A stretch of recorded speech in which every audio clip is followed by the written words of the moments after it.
Bom, irmãos, como eu já falei, nós estamos na nossa última aula da matéria de História da Igreja 2. Nós buscaremos fazer, como eu ainda pensei que teríamos uma aula a mais, nós temos bastante coisa para falar aqui, mas eu vou procurar fazer, porque, na verdade, a maioria das coisas que já está bem explicada aqui na apostila, eu vou preocupar em fazer um resumo bem detalhado aqui, apesar que parece que ficou esquisito, né? Resumo detalhado é meio impossível, mas, mas vamos tentar. E outra coisa que eu quero lembrar aos irmãos, que nós não poderei mais preencher a coluna com os irmãos, porque se os irmãos ouvirem lá o áudio, o pastor, através desse espaço aqui das colunas que tem que ser preenchido, que será o trabalho dos irmãos. O pastor explicou a respeito disso no áudio que ele deixou para nós. Então, há essa necessidade de nós apressarmos aqui e, além de tudo, não poder preencher esses espaços, essas lacunas que estão aqui. Então, irmãos, aqui nós estamos na página de número 11.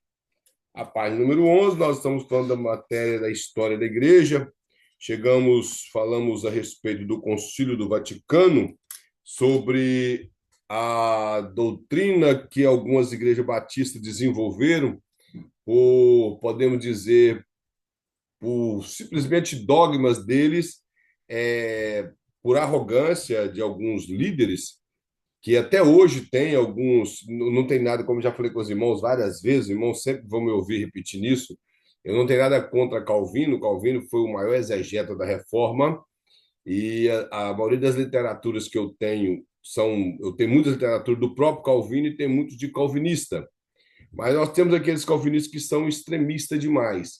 Inclusive, existe um pastor da Igreja Batista que hoje ele critica outros calvinistas, como Augusto Nicodemos, Hernando Dias Lopes, Marcos Granconato. Esses tipos de pastores ele critica. Ele é um pastor batista, e o pastor, quando a página número 10, quando ele fala aqui da maneira que as doutrinas que foram exclusivistas da Igreja Batista, a ponto de criticar pregadores que faziam apelo e daí por diante. Então, nós vamos continuar vendo isso aqui no decorrer do resto da apostila e de alguns pregadores que foi contrário a esse tipo de pensamento, que mesmo sendo batista, foi contrário a esse tipo de pensamento.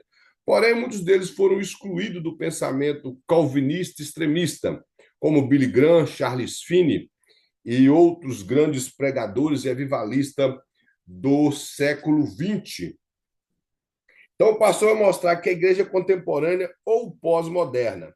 Ele vai mostrar o contexto histórico geográfico, então ele vai abordar aqui a respeito dos conflitos em escala mundial, Primeira e Segunda Guerra Mundial, a Guerra Fria, a independência das colônias africanas, asiáticas e da Oceania, o neocolonialismo e o Oriente Médio. Isso aqui o pastor quer mostrar o seguinte, que esse período aqui foi um período que espalhou medo, muita preocupação no meio do cristianismo.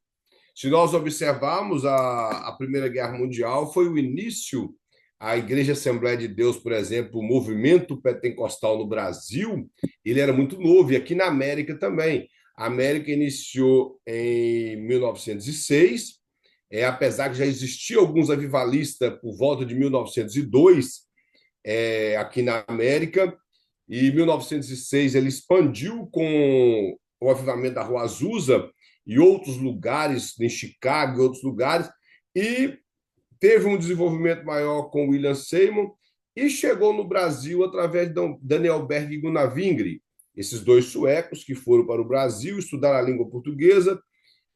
Gunnar Wingre tinha um português muito bem falado, Daniel Berg, por ter aprendido com Gunnar Wingre, tinha bastante sotaque. Foram homens que deixou uma marca muito grande no Brasil, e a igreja desenvolveu, por volta até de 1914, ela tinha um nome de Assembleia de Deus, mas não era registrado.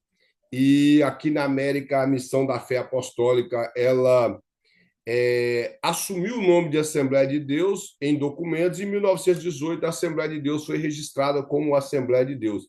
Mas nós vemos que o período da Primeira Guerra Mundial, ela espalhou medo. O período da Segunda Guerra Mundial, onde a Assembleia de Deus ela cresceu bastante, e até surgiu os movimentos neopentecostais depois da Segunda Guerra Mundial. O que eu quero dizer é que, diante de todos esses conflitos e essas questões históricas, a igreja não parou.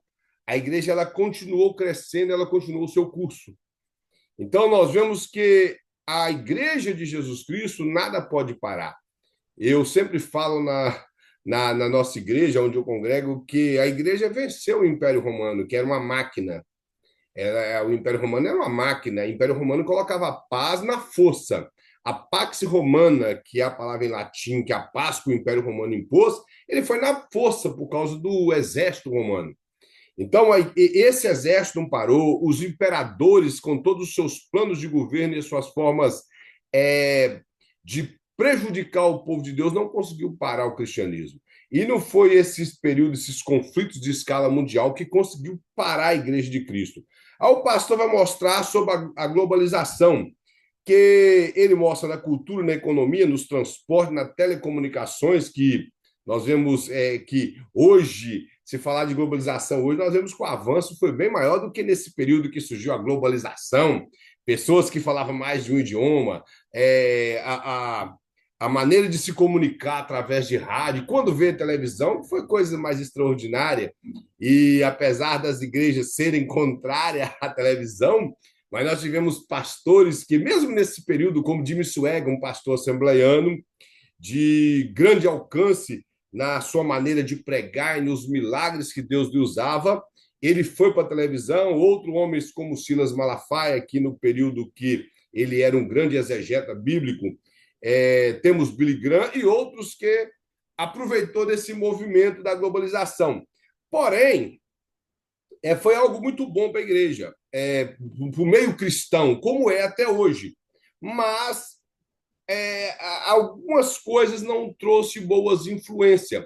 Por exemplo, eu estava dando uma aula sobre o livro de Daniel na igreja lá em Fall River, aqui na região nossa de Boston, e eu conversando com o pastor um pouco antes de dar o estudo bíblico, eu falei com ele que muitas coisas hoje no meio de comunicação, esse avanço tecnológico, foi muito bom para a igreja, mas, ao mesmo tempo, aquelas pessoas não maduras não conseguem aproveitar o melhor disso, mas eles conseguem simplesmente utilizar sem ser para glorificar a Deus. Por exemplo, as transmissões de culto. Eu acho que as transmissões de culto deveria ser transmitir a mensagem e os louvores, e nada mais do que isso. E não ficar com tantas coisas, as preocupações hoje em dia que as igrejas têm com as organizações de festa em questão do que é material é bem maior do que o que é espiritual. As nossas igrejas hoje elas são muito bem equipadas materialmente, mas espiritualmente está perdendo bastante. Uma das coisas que eu até disse lá para o pastor, que o telão da igreja é algo muito bom para dar um estudo bíblico, ainda mais se for um estudo bíblico onde as pessoas necessitam de visualizar aquilo que você está passando. Eu estive numa palestra do pastor Luiz sobre escatologia, e a igreja tinha uma televisão grande, e isso facilitou bastante para o pastor Luiz explicar o que ele queria explicar, e para o povo também absorver. Mas essa questão, por exemplo, me perdoa os irmãos, se tem alguns irmãos aqui que fazem isso na igreja, mas eu, particularmente, não sou a favor de quando se vai ler a Bíblia, se transmite o versículo na televisão. Aí alguém fala, mas o não crente, ele não carrega a Bíblia. Na verdade, todo mundo tem uma Bíblia no celular hoje em dia. Até o ateu tem uma Bíblia no celular. Mas a verdade, sabe o que é o bom? É que quando você vê que alguém está do seu lado que não tem Bíblia, nós fazemos igual fazíamos antigamente. Entregamos a Bíblia aberta para ele e mostramos o capítulo, o versículo para que ele leia também. Isso, para mim, mostra uma preocupação maior com a pessoa que não é cristã que está lá, do que ficar colocando o versículo no telão. Aí o que não é cristão não aprende a manusear a Bíblia e o povo da igreja fica preguiçoso e não aprende, já não leva mais Bíblia formato papel para a igreja. Hoje existem igrejas aqui na América que eu conheço que, se você for convidado para pregar lá, eles já vão te dar as direções da maneira que você tem que vestir e que você tem que levar um iPad, porque primeiro que as igrejas são escuras, então você precisa de algo com luz para ler. Então, no formato papel você não vai conseguir, a menos que você tenha uma lanterna.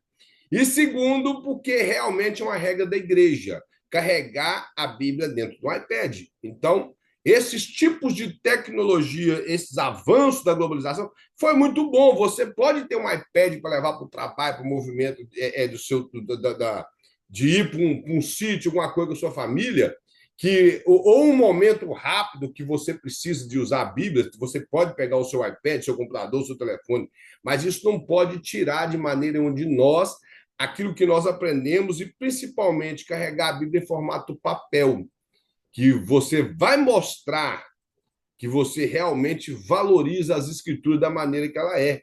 Hoje, esse mundo digital fez com que as pessoas perdessem esse tipo de coisa. Os cultos são transmitidos mais para aparecer do que para glorificar o nome do Senhor. São tantas coisas que aparecem nesses cultos que não glorificam o nome de Jesus. Então, a meu modo de pensar, os louvores bem entoados deveriam ser transmitidos e a pregação. Se tem algum teatro, alguma coisa na igreja, eu acho que isso não deveria ser transmitido. E o movimento pentecostal da igreja, muito menos. Principalmente se existe alguma manifestação de dom, isso não deveria ser transmitido para a pessoa não crente. Que a Bíblia diz que os dons são manifestos para a edificação da igreja e não para a glorificação de seres humanos. Hoje nós vemos que as pessoas vão ao monte, tá lá o telefone filmando ele, eu não sei como que eles conseguem, eles filmam eles no monte, filmam eles rodando, profetizando, falando em mistério, e coloca nos seus Instagrams e nas suas redes sociais. Eu fico questionando o que isso traz de edificação para as pessoas que não estavam presentes no local que isso ocorreu. Nada. Nada, porque as pessoas deveriam fazer para glorificar a Deus. E em Provérbios, fala que a glória do homem é revelar tudo, é mostrar o que faz, e a de Deus é ocultar. Deus não precisava de ocultar nada, porque ele é Deus. Mas o homem tem esse desejo de mostrar coisas. Então, hoje, esse avanço que nós temos, irmão, deveria ser bem utilizado, muito bem utilizado, e acaba não sendo. Então, a globalização é algo muito bom, desde quando iniciou, como hoje, e possivelmente vai avançando mais, que é só nós observarmos como que vê as coisas, as descobertas de conseguir ouvir música pelo rádio, é uma fitinha gravada, o disco, que é aquele disco pequenininho, não sei, os irmãos vão lembrar, que tinha 4 faixas de música, 2 de um lado e 2 do outro, e depois fizeram um disco maior, com 5 faixas, aí veio o CD, veio o MD, hoje a música é digital, então ninguém mais vive de CD, tudo mudou, tudo ficou melhor. Mas a igreja ela não pode perder os seus princípios por causa de globalização. Ela não pode deixar levar por esse modernismo e perder o seu princípio, os seus marcos antigos por causa disso. Quando eu falo de marcos antigos, são aquelas coisas que glorificam a Deus. Não tem a ver com coisas de homem. Estou falando daquilo que glorifica a Deus. As coisas que realmente exaltam o nome do Senhor. O pastor vai mostrar aqui, irmãos, a teologia prática do século XX.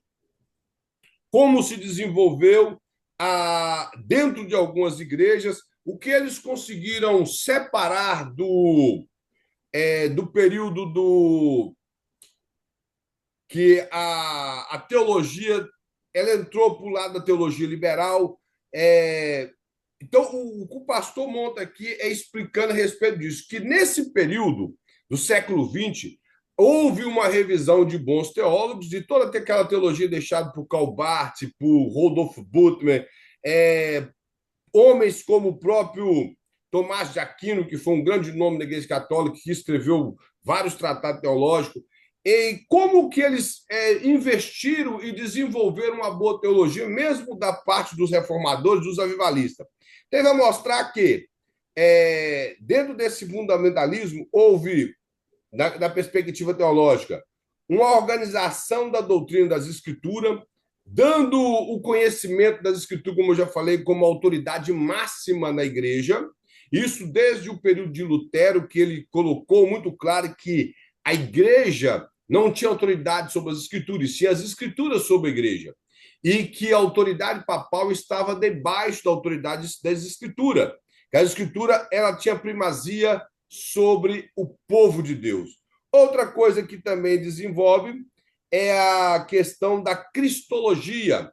Essa cristologia, irmão, sempre foi motivo de debate nos concílios desde o século II. Mas hoje nós conseguimos entender e absorver melhor a respeito da humanidade de Cristo e também da sua divindade através desses ensinamentos cristológicos de bons teólogos que nós temos, tanto europeus do século XIX, como temos também muitos teólogos que desenvolveram livros bons no século XX. Ele vai mostrar também outro desenvolvimento, que é a questão da expiação, que fala da morte substituta de Cristo para nós, por nós. Fica muito bem explicado que aquilo era para nós termos passado pela morte, mas a nossa morte ela só seria uma morte pela paga do pecado, e Cristo, por nunca ter pecado, ele nos substituiu, pagando o preço do pecado por nós. Então, hoje nós alcançamos a salvação através de Cristo, ao confessar os nossos pecados e nos entregar totalmente a Ele. O sangue dele nos purifica, porque ele nos substituiu na cruz do Calvário. Ele mostra também a questão da encarnação de Cristo, que, debatendo contra o pensamento filosófico e gnóstico desde os períodos do apóstolo Paulo, até, como eu disse para os irmãos, esses pensamentos reavivalistas do gnosticismo nos dias de hoje, que tem pessoas, eu estou dizendo para os irmãos que eu já ouvi. Um dia um pastor estava dando um estudo bíblico sobre o espiritismo e ele falou da reencarnação. E levantou um evangelista dentro da igreja e disse que a reencarnação existe, porque Cristo reencarnou. Eu fui. E o pastor ficou meio perdido na hora, que ele falou com tanta convicção. Aí eu perguntei, o irmão sabe o que é reencarnar? Ele sim, foi o que ele falou. Foi reencarnar é você ter vivido, morreu e seu espírito ocupa um outro corpo. Isso é reencarnar. Falei agora, Jesus encarnou-se. Isso é diferente. Isso quer dizer que ele tornou-se em forma de carne. Deus assumiu uma forma de carne. É isso que está dizendo. Reencarnar é completamente diferente de encarnar-se. É só para os irmãos entenderem. Então, esse tipo de ensinamento que as formações teológicas de hoje e trouxe esse fundamento para nós, nos dá a convicção de que Cristo ele é humano e é Deus. Eu já disse para os irmãos em algumas aulas passadas que hoje nós temos um representante nosso no céu que é Cristo. E ele está lá no céu como homem. Eu sei que isso às vezes foge da nossa capacidade de raciocínio, mas o apóstolo Paulo fala com muita segurança que nós temos apenas um mediador entre Deus e o homem, que é Jesus Cristo. Ele vai e fala, o homem. Porque Jesus morreu como homem e ressuscitou como homem, com um corpo de glória, e ele permanece no céu com o mesmo corpo que ele ressuscitou. Quando, se nós tentarmos tirar isso, nós vamos entrar no pensamento gnóstico docético, que Jesus ele é apenas uma representação e não uma pessoa realmente que passou pela morte, ressuscitou com o mesmo corpo, porém glorificado da mesma maneira que vai acontecer com todos nós, que ou morremos ou fomos arrebatados. Porque em João 3, versículo 1, em 1 João, melhor dizendo, 3, versículo 1, fala assim, que ainda não manifestou o que há de manifestar. Mas quando ele manifestar, está falando de Cristo, nós seremos semelhantes a ele. Ou seja, receberemos um corpo de glória, um corpo transformado igual ao de Cristo. Isso implica que Cristo, quando ele ressuscita com o seu próprio corpo, ele nos dá a condição de acreditar que o mesmo acontecerá conosco. Isso está na primeira carta de Paulo aos Coríntios, capítulo 15, quando o apóstolo Paulo discorre todo o capítulo 15 a respeito da ressurreição. debatendo um grupo de saduceus que havia supostamente convertido na igreja de Coríntios, e também debatendo o gnosticismo, que ainda era um embriãozinho lá nas doutrinas na igreja de Coríntios, mas já havia começado ali. Na igreja de Colosso, ele já havia ganhado uma forma maior, que havia até culto a anjos e pessoas que se julgavam mais espirituais do que os outros, e João também, ele debate bastante quanto o gnosticismo, nós até falamos na aula passada. Então, a questão da encarnação e ressurreição de Cristo nos garante a nossa vitória. Outra coisa que ele quer mostrar também é sobre a ação sobrenatural do Espírito Santo nos milagres que Cristo fez e que nós acreditamos até hoje. Nós não acreditamos, particularmente o povo pentecostal, não acredita que os milagres cessaram.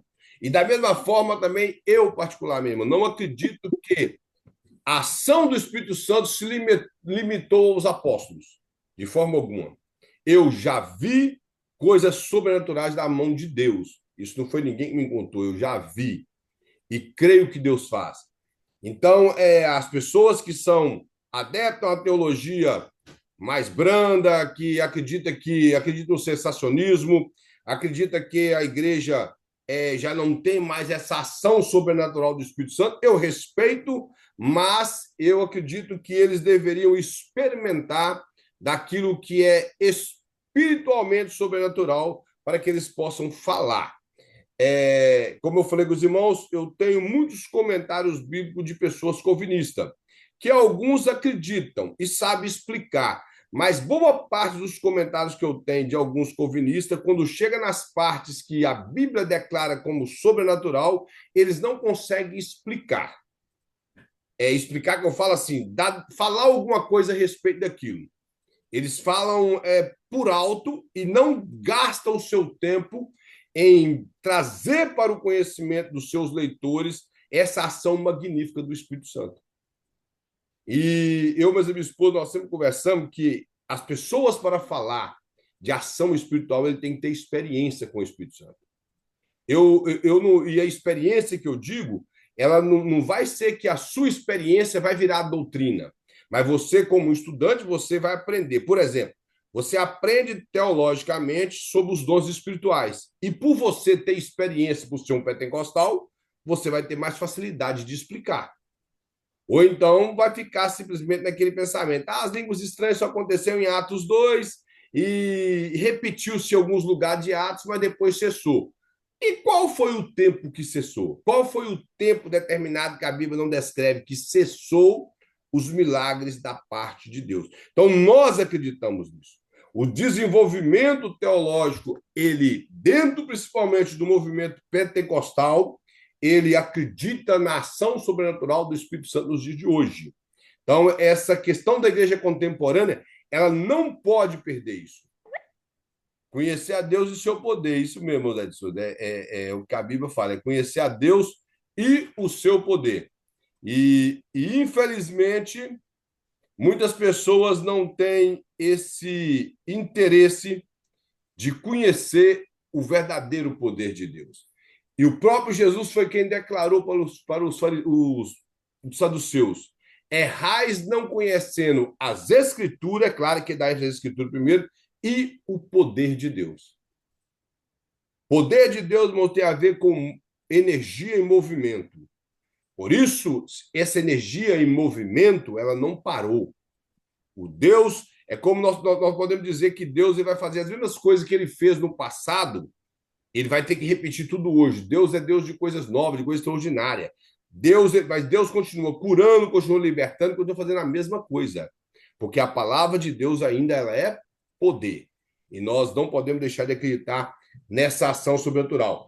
Eu, particularmente, não tenho o costume de discutir com quem não crê. Se ele não crê, eu acredito que é por falta de experiência, de ter visto a mão de Deus fazer alguma coisa sobrenatural.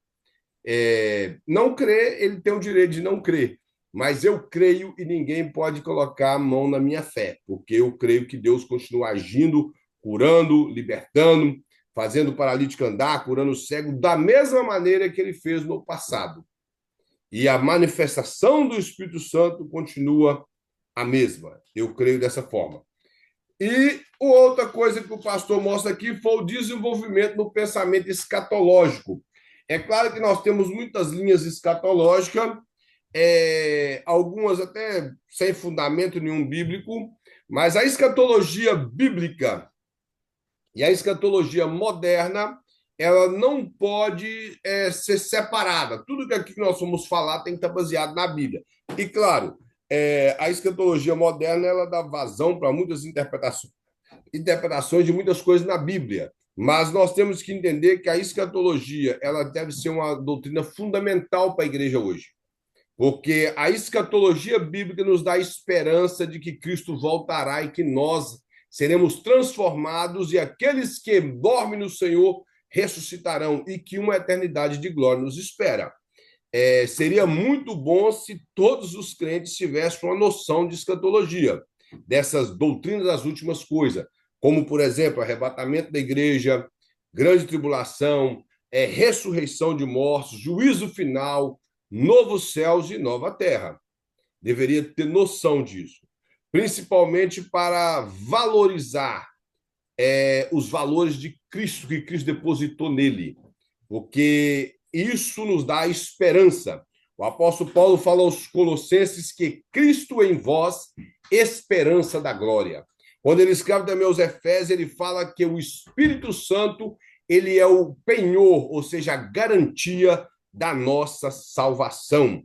Se nós temos o Espírito Santo, somos selados pelo Espírito Santo, nós temos a garantia de morar na eternidade. Então, as questões escatológicas é muito importante para os dias de hoje. O pastor vai falar do período neo-ortodoxo, na página número 12. Como nós abordamos a respeito de Karl Barth, não tem necessidade de nós falarmos mais dele. Ele foi um de quem nós até fomos na aula passada, juntamente com Emmanuel Kant. Tiveram alguns probleminhas teológicos, mas foi quem conseguiu defender uma boa teologia no período do século XIX e século XX. Principalmente Karl Barth, que é considerado um dos maiores teólogos no século XIX. Temos aqui um movimento pentecostal e carismático. O carismático aqui, irmãos, tem a ver com dons, carisma, que é a ver com dons, com a ação do Espírito Santo.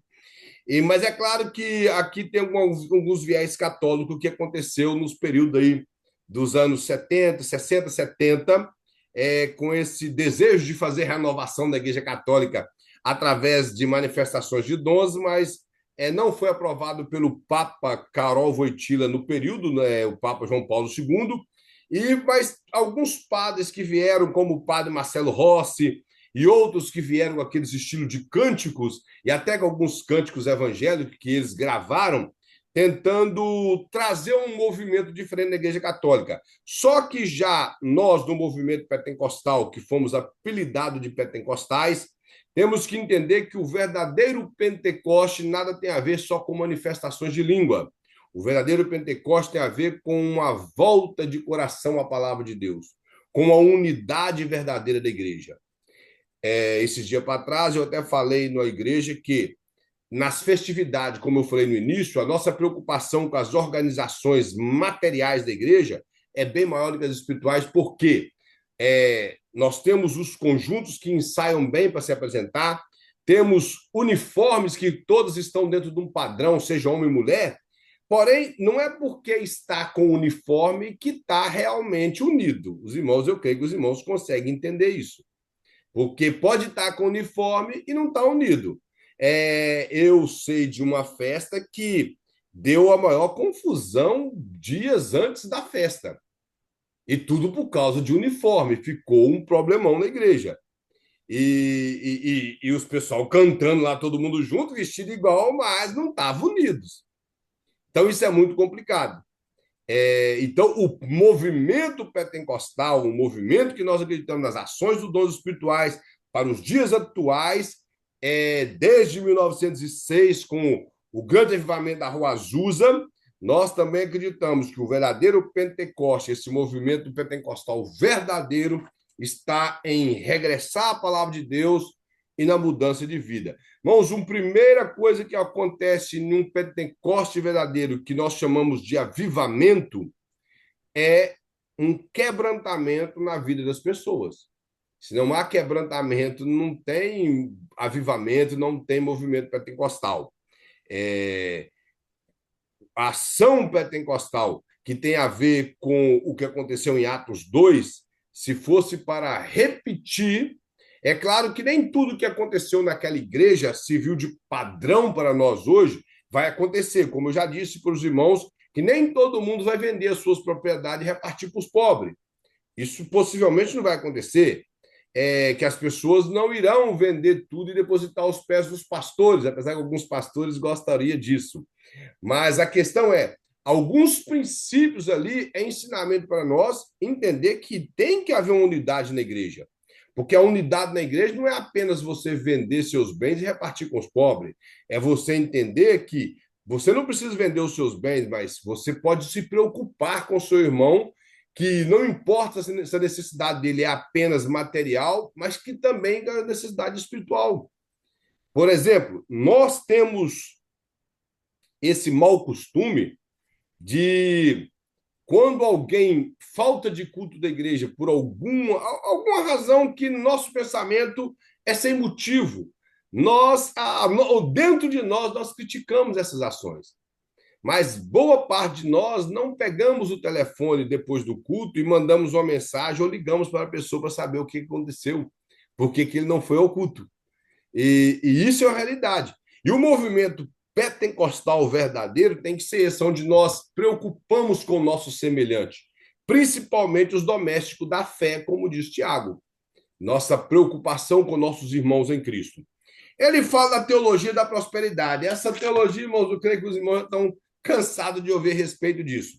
Desenvolveu bastante no período de 1950 a 1970, com igrejas como Casa da Bênção, igreja como do Edir Macedo, Igreja Internacional da Graça de Deus, do Valdomiro Santiago. Hoje, esse monte de igrejinha que existe aí, com esses movimentos de teologia da prosperidade, onde eles utilizam de versículos isolados na Bíblia, principalmente do Velho Testamento, para tentar enganar o povo. E você, verdadeiro para os irmãos, não sou contra a prosperidade, só que eu consigo separar prosperidade de ser abastecido financeiramente. Porque prosperidade não tem a ver com ter dinheiro. Se você abrir o Salmo 127 e o 128, você vai ver o que é prosperidade. Inclusive, no Salmo 127, versículo me parece que é o 3, o salmista, que alguns creem que foi Salomão que escreveu esse salmo, ele disse que a pessoa, se por não confiar em Deus, ele sai de madrugada, tenta granjear o seu pão e ele não consegue viver bem, comer bem, porque ele não confia em Deus. Aí fala, mas aqueles que servem ao Senhor, até quando ele está dormindo, é claro que é uma forma exagerada de Salomão falar, ele fala que até quando ele está dormindo, Deus já providencia para ele, porque a confiança dele é em Deus. E o Salmo 128 mostra como uma família é próspera. O marido que teme o Senhor, a mulher que dentro das suas tendas, que as tendas eram separadas naquela época, ela tem prazer de fazer as coisas para o lar, os filhos que são exemplo. Então, eles aprenderam dentro dos ensinamentos dos seus pais o que é temer o Senhor. E isso é prosperidade. Como nosso irmão Zé de Souza colocou aqui, é não ter falta de nada. Eu, na verdade, eu traduzo a palavra que ele fala aqui, que é prosperidade é ausência de necessidade.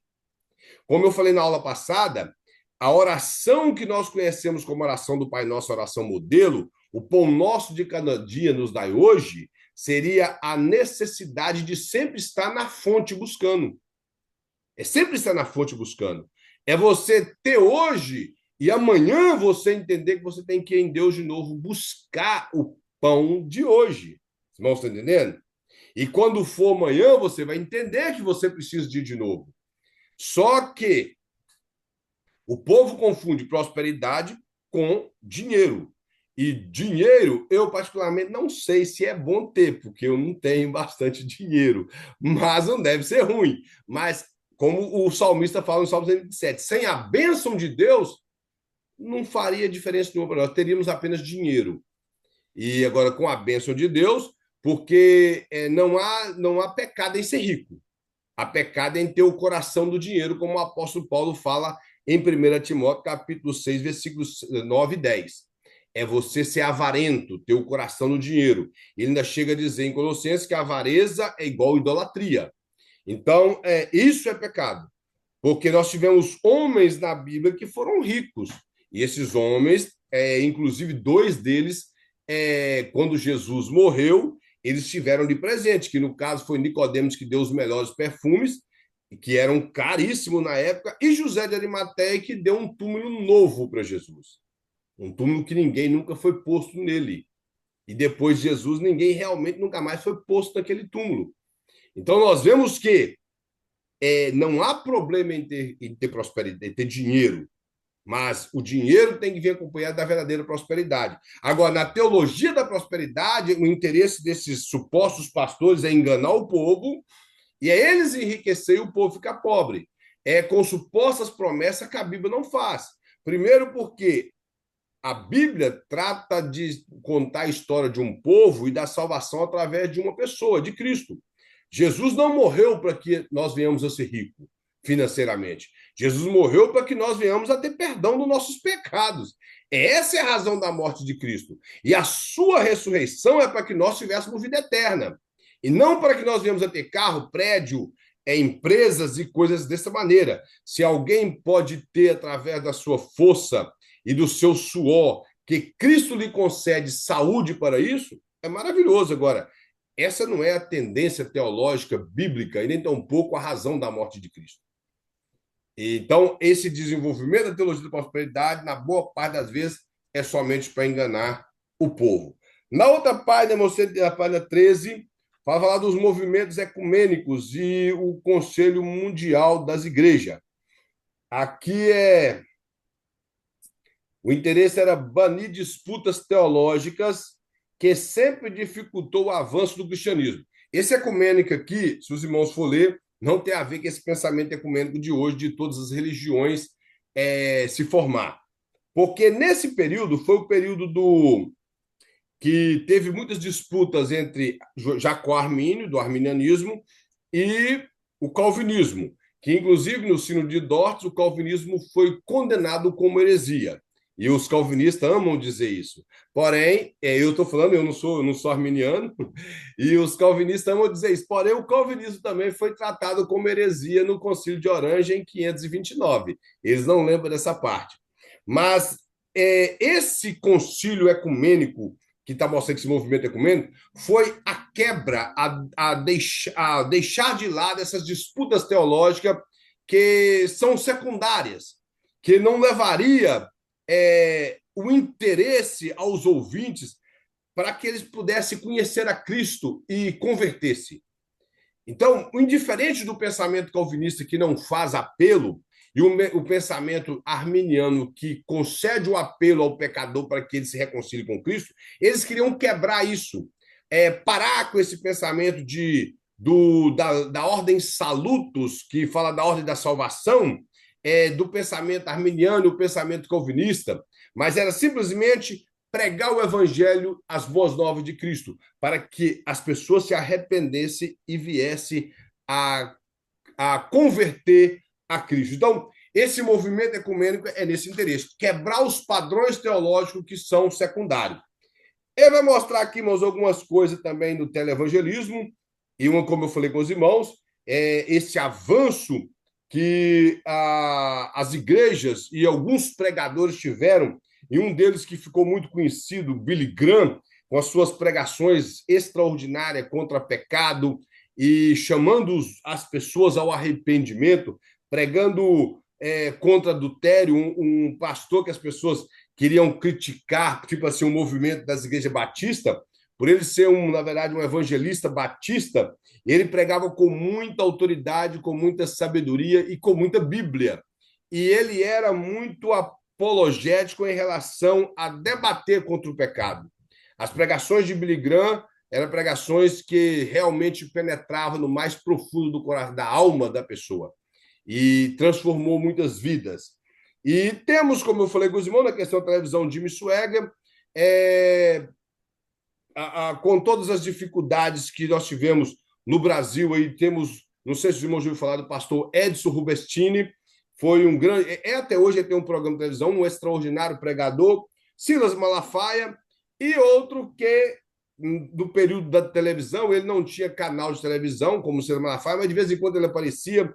Ele foi convidado para fazer alguns programas de televisão, que foi o Caio Fábio, que desenvolveu de uma maneira extraordinária na questão do desenvolvimento da pregação do evangelho, com maneira muito simples, mas com muita unção que ele pregava. E alguns outros que vieram, hoje, infelizmente, dentro da televisão e dos nossos meios de comunicação, nós vemos mais besteira do que era aquela coisa séria nesse período que foi desenvolvendo o cristianismo na televisão, nos meados aí na metade do século XX. Então, hoje, para mostrar hoje, nós temos muito barulho, mas sem nada de Bíblia e sem conteúdo que agrega alguma coisa na espiritualidade. Vai mostrar aqui o Concílio do Vaticano, que ele vai mostrar aqui algumas coisas que ocorreu no Concílio do Vaticano, foi tipo a liberdade religiosa para todos, e sobre o protestantismo, que havia essa separação das questões protestantes do catolicismo. A questão ortodoxa, fala da igreja ortodoxa católica, que é a igreja grega ou russa, foi de quando houve o racha na igreja católica.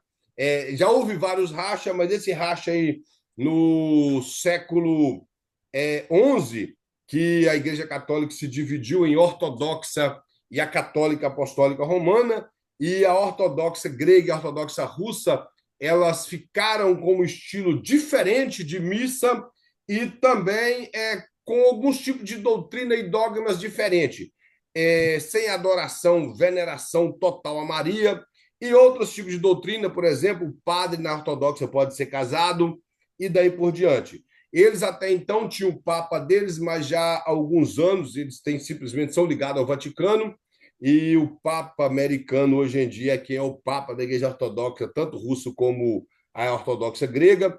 Para quem não sabe, perto da Mesquita de Omar, em Jerusalém, tem uma igreja ortodoxa grega, e parece que há uma parte também de Jerusalém que tem uma ortodoxa russa.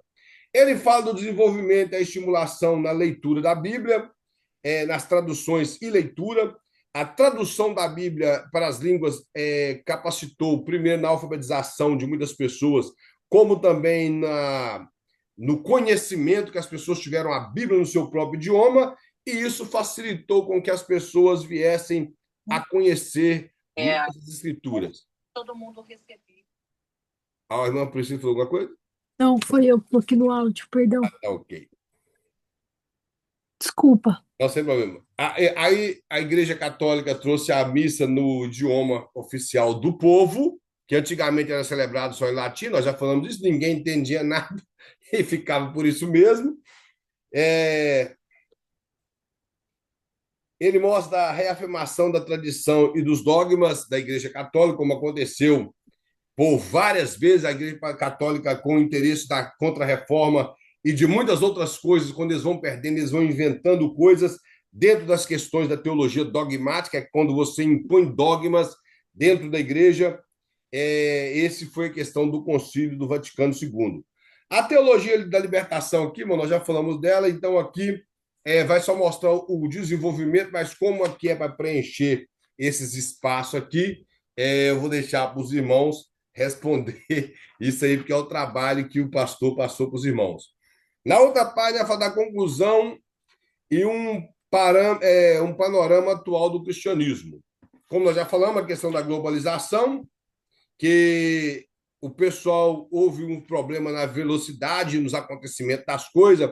Isso trouxe crise de identidade, como o pastor coloca aqui.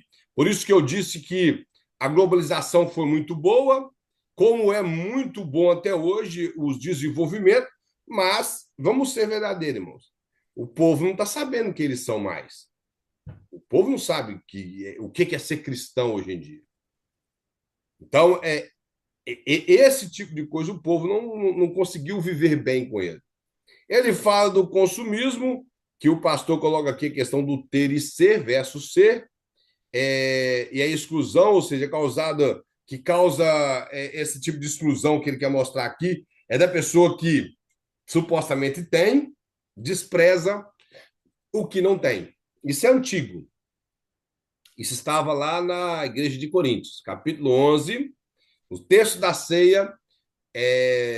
As pessoas confundem o texto da ceia quando ele fala, o apóstolo Paulo fala que quem tem fome come em casa.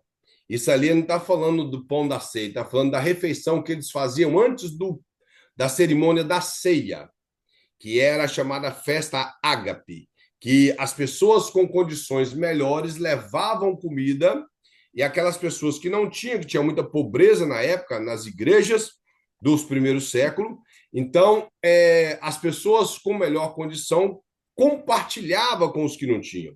Mas quando havia algum probleminha entre irmãos, aquele que tinha condição levava e comia tudo, desperdiçava e bebia demais, e a ponto que eles consumiam vinho a ponto de ficar bêbado. Então, essa separação de classe, isso é desde o período bíblico, neotestamentário, até nos dias de hoje. E nós, infelizmente, temos esse defeito com essa separação de classe na igreja. Existe igreja que tem uns grupinhos, principalmente aqui na América, os grupinhos deles. Uma vez um irmão falou comigo assim, ele me chamou para ir almoçar na casa dele, e eu realmente tinha um compromisso e não pude ir. Aí ele me chamou novamente uns domingos depois, eu não podia também. Ele falou assim, o irmão não gosta de ir na casa das pessoas. Eu falei, irmão, eu não tenho problema de ir na casa de ninguém, mas eu realmente não gosto de ficar frequentando a casa das pessoas constantemente. Falei, e esses grupos de pessoas sempre dá problema. Falei com ele, sempre dá problema, sempre dá conversinha. Depois ninguém aguenta ver mais a cara um do outro.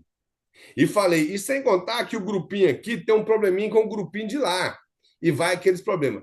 E não deu outra. Com pouco tempo que eu havia falado disso, eram três irmãos, as mulheres deles tiveram um problema e hoje os irmãos nem conversam mais um com o outro direito. Então, esses grupinhos que faz por questões financeiras, isso acaba atrapalhando a igreja. Ele mostra mais a questão do medo, que é o desconhecimento do conhecido ou do diferente. É claro que o pastor quer mostrar aqui que as pessoas realmente têm medo disso, de quando surge algo novo, que é diferente, principalmente daquilo que nós aprendemos anteriormente, nós temos a capacidade de rejeitar, mesmo que aquilo que nós aprendemos anteriormente é errado e hoje você está aprendendo certo. Vou colocar na questão bíblica. Nós aprendemos desde os primórdios que aceitamos a Cristo, que muitas coisas que eram costumes da igreja era doutrina verdadeira na Bíblia. Eu já disse para os irmãos que eu li a Bíblia na ótica assembleiana e eu via tudo aquilo que era proibido na Bíblia. Eu conseguia ver. A única coisa que eu não via na Bíblia era homens usar barba. Eu não via, porque eu li dos homens que tinha barba, então eu falava, não pode ser pecado agora, porque antigamente não era. Mas eu conseguia ler lá em capítulo 11 de Coríntios e achar que o irmão não podia cortar cabelo, porque eles colocou aquilo na minha mente. Eles colocaram aquilo na minha mente. E como entrou na minha mente, eu lia já caótica assembleiana que a irmã era desonroso, não estou falando que é pecado, ela ter o cabelo cortado. Aí tem a questão do lenço, a questão da honra. E na minha mente, eu não sabia, eu li aquilo aí. Da mesma forma de que não pode usar a mulher não pode usar roupa de homem, nem homem usar roupa de mulher. Eu tinha na mente, parece que quando eu li o texto, estava escrito lá. Eu estou falando com os irmãos, que o homem não pode usar vestido e a mulher não pode usar calça. Parece que eu conseguia ver isso escrito lá. E isso por quê? Porque foi colocado na mente.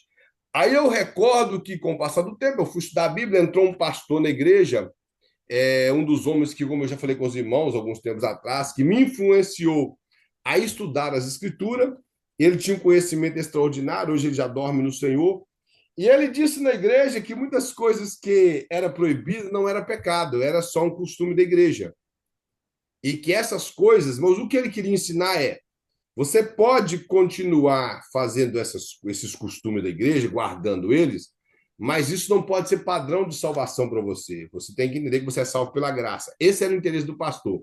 Então ele disse que cortar cabelo não era pecado. Então o que você imagina? Na próxima semana já estava um monte de irmã com cabelo cortado na igreja. E ele não disse que era para cortar. Só que algumas pessoas tiveram dificuldade de aceitar aquilo que ele ensinou. Tiveram alguma dificuldade, mas hoje todas essas pessoas que tiveram dificuldade, as que ainda permanecem respirando, faz tudo aquilo que o pastor ensinou. Por exemplo, nas igrejas, eu lembro quando foi falado que as pessoas podiam ter televisão, a pessoa que comprou televisão na igreja, tinha pessoa que nem cumprimentava ele capaz do Senhor. Então, tem pessoas que não sabem viver com o novo. E o novo tem que ser separado do que é pecado. É claro que tem coisa que nós, que somos cristãos, alguém vai trazer que é novo, você vai ver que aquilo é pecado, que aquilo não tem nada a ver com o que é Bíblia. Hoje, por exemplo, com esses pensamentos progressistas, pensamentos políticos, daquilo que tenta afetar o que é família, afetar o que é correto, nós vemos que isso é errado e nós não compartilhamos com isso. Mas o pessoal tem medo do novo. Uma das questões, por exemplo, se os irmãos abrirem os evangelhos, os irmãos vão ver que Jesus trouxe coisas novas que as pessoas, por não conhecer e pelo medo, eles rejeitaram. Exemplo, na parte espiritual, Jesus expulsou muitos demônios, a ponto que os fariseus não conseguiam fazer, e o que eles fizeram? Eles acusou Jesus de ser endemoniado e expulsar demônio por Beelzebul, príncipe dos demônios, e em um dado momento eles também criticaram os discípulos de Jesus que não conseguiu expulsar um demônio no capítulo 17 do Evangelho de Mateus. Mesmo, por exemplo, eles criticaram Jesus que expulsou e criticou os discípulos que não conseguiu expulsar. Então é só para os irmãos entender a falta de constância de que os próprios fariseus tinham. E o medo do que é novo, tudo aquilo que Jesus veio trazendo novo, isso acabou despertando nos fariseus um medo e uma certa inveja. Ele vai mostrar a igreja neste contexto, em Mateus 5, de 1 a 16, aqui o Sermão do Monte, aonde Jesus, no capítulo, o versículo 16, vai concluir falando sobre a luz e sobre o sal da terra. E aqui o pastor tem o interesse de mostrar como a igreja, pautada dentro da Escritura, ela deve viver como sal da terra e como luz do mundo. Eu sempre costumo ilustrar isso aqui de duas formas. Eu não sei se os irmãos já repararam, o sal ele é muito discreto, ele é silencioso. O sal não tem interesse de aparecer, mesmo que ele apareça. Vou dar um exemplo. Quando alguém aqui compra aquela picanha com aquela gordurinha boa e você coloca sal ali e assa e come, alguém já falou assim, não, que sal gostoso? Alguém já falou isso? Não. Tipo assim, onde você comprou esse sal? Que sal bom? Nunca perguntaram. Você pergunta onde comprou a carne, não a carne macia. Mas o que deu sabor não foi o sal. Mas nós não perguntamos pelo sal, nós perguntamos pela carne. Como nós dizemos, não pergunta. Porque o sal é discreto. E o sal tem outra propriedade. Calma, Kleber. Oi? Mas O se sal tirar. ele só é notado quando você erra a dosagem. Isso, é isso que ele fala. Mas se você tirar ele também, a falta dele também é ruim. É Uma isso que eu estou coisa sem sal. dizendo. Por isso que a igreja é sal. Outra coisa, por isso que eu estou dizendo, o sal trabalha silencioso. O sal ele trabalha, ele dá esse sabor e ninguém comenta dele. É como o nosso irmão falou, comenta quando a dosagem é mais. Aí fala mal. Ah, que comida salgada. Mas se colocou do jeito certo, ninguém fala. Olha que sal delicioso. Qual a marca desse sal mesmo? Onde você comprou? Ninguém lembra. Então, o sal trabalha dessa forma, silenciosa. E o sal, além dessa parte que as pessoas não falam dele, mas ele mostra quem ele é. E outra coisa que eu falei, que eu ia falar com a propriedade exclusiva que o sal tem, que a igreja deve ter, é que o sal você coloca ele no feijão, no arroz, em todos os alimentos. O sabor do sal sobressai nos alimentos. E o sal não pega o sabor dos alimentos, e se o alimento pega o sabor do sal. Assim é a igreja. A igreja deve transmitir o sabor para as pessoas que não são cristãs sem pegar as coisas que estão lá. Isso é igreja. Então, o sal tem várias outras propriedades que eu sei que os irmãos conhecem, como preservar, da sede, várias outras coisas. Mas essas duas, para mim, são as principais. O fato dele agir silencioso. Você já percebeu que, por exemplo, às vezes tem um irmão na igreja que ele nunca ouviu alguém falar nada dele, mas as pessoas comentam que ele prega bem, que ele louva bem, que ele tem uma diaconia bem feita na igreja, que ele é um excelente professor de escola bíblica. Isso é o Saulo que age no silêncio.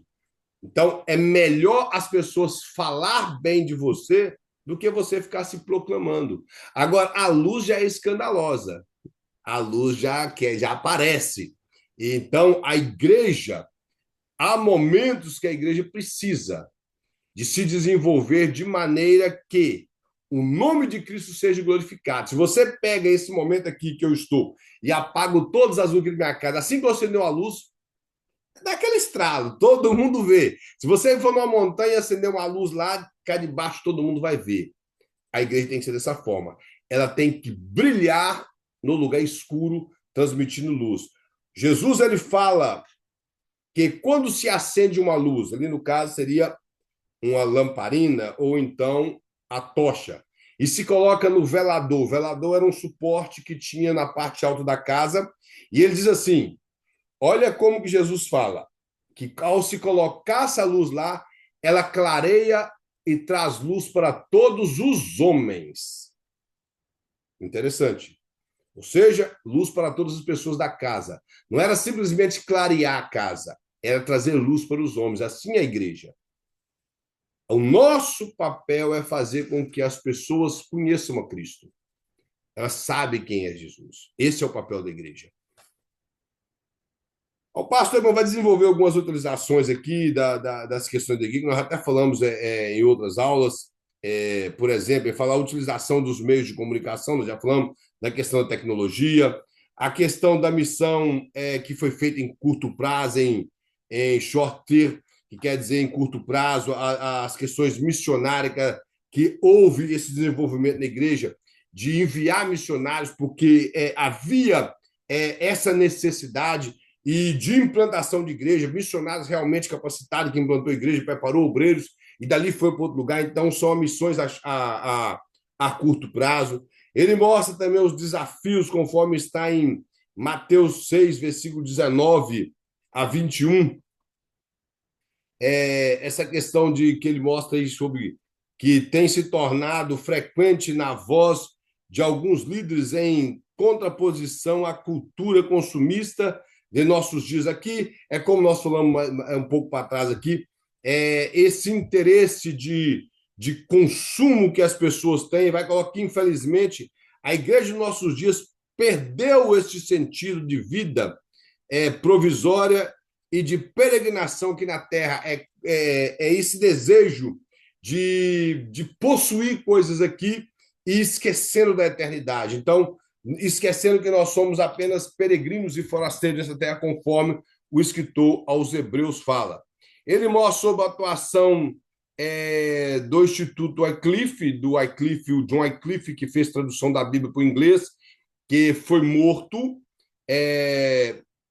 E aqui o pastor quer mostrar que essas instituições têm por interesse entregar a Bíblia na mão do povo no seu idioma e, além de tudo, as questões dos ensinamentos da palavra de Deus.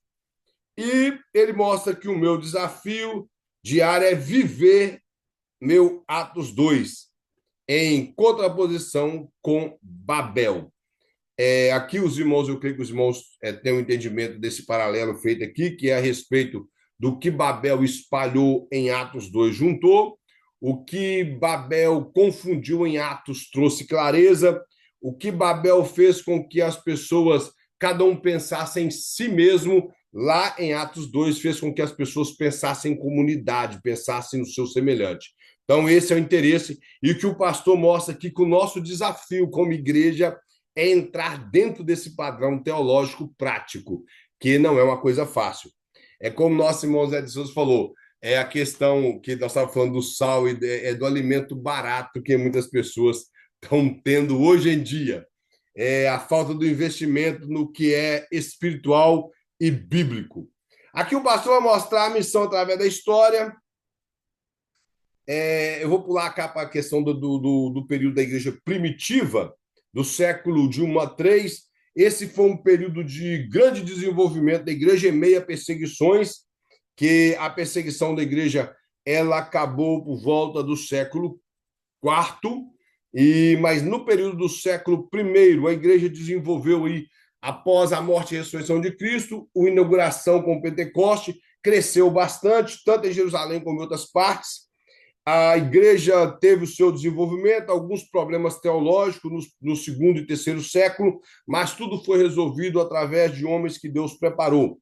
Aí o pastor quer mostrar o seguinte, que com o desenvolvimento helênico na época, ou seja, a cultura grega, que implantou primeiramente a língua no seu império, quando eles dominavam, o Império Romano não conseguiu banir isso, e houve uma facilidade de conseguir comunicar o evangelho com uma língua que era falada mundialmente no mundo antigo.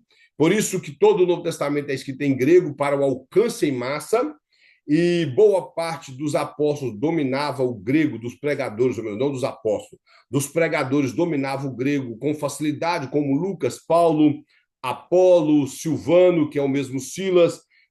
Vemos que Pedro e João poderia falar o grego e escrever, mas o grego bem simples. Talvez Mateus tinha também um grego simples. Marcos, talvez um grego melhorzinho, porque parece que Marcos ele tinha uma cidadania romana, alguma coisa assim, devido ao seu nome Marcos, que na verdade o nome verdadeiro é João Marcos. João é o nome judeu, e Marcos, talvez por parte de pai, nós não sabemos, é um nome romano dele. Então, essa questão da cultura helênica, ela trouxe essa facilidade de comunicação do evangelho e avanço missionário. O pastor vai mostrar também que em Atos, no desenvolvimento da igreja em Atos, no primeiro século, nós vemos que foi fundamental a vida dos apóstolos para poder proclamação do evangelho e a maneira que eles pregavam, a forma expositiva.